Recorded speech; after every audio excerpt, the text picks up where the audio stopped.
From Big Finish Productions, Doctor Who, the audio novels, The Mirror Matter.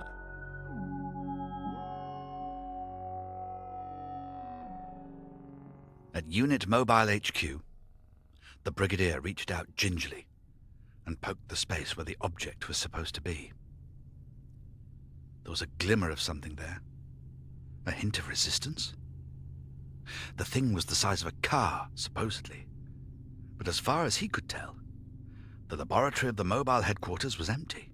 He might suspect the whole thing was an absurd joke if it hadn't killed an innocent man.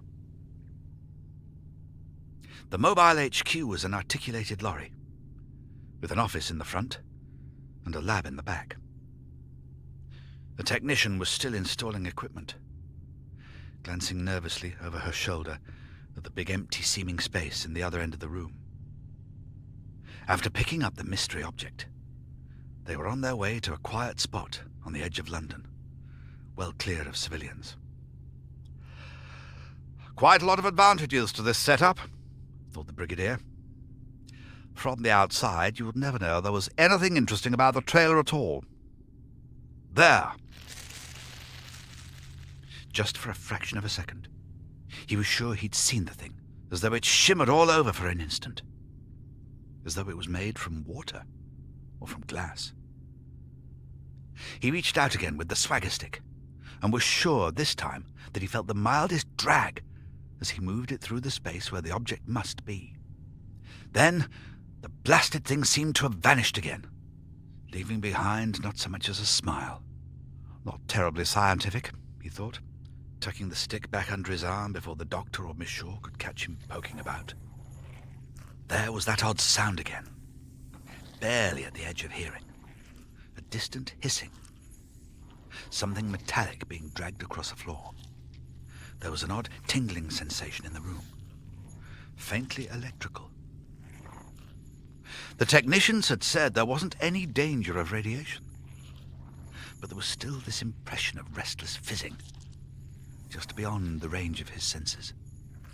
Nor could he help the nagging thought that, while he was staring at it, it was staring back at him. Happily, the Doctor and Miss Shaw arrived not too many minutes later, practically falling over themselves with enthusiasm. "It really is invisible," said Liz. "I didn't think that was possible." "Invisible aliens are quite common, Liz," said the Doctor, who was slowly circling the object. "Eyes as big as cartwheels," thought the Brigadier. "Careful," he said quickly. "It's already killed one person." "What?" Liz was appalled. "Apparently it appeared in Elephant and Castle, of all places. A lot of people simply walked right through it and didn't notice anything at all. A small number of people did notice something. At least 2 people fainted, and there were stories starting to circulate that the spot was haunted. But then, a French tourist somehow got stuck inside it, running for a taxi. We have several eyewitness statements. Poor devil struggled as though he was caught inside a giant jelly. His dog ran away, yelping." Liz said, "That's horrible. Surely someone tried to save him?" The Brigadier said, 2 people tried to reach him, but Monsieur Martin disappeared. Just sort of faded out, apparently." The Doctor said thoughtfully, "As though it turned him into more of whatever it's made of? More of itself?"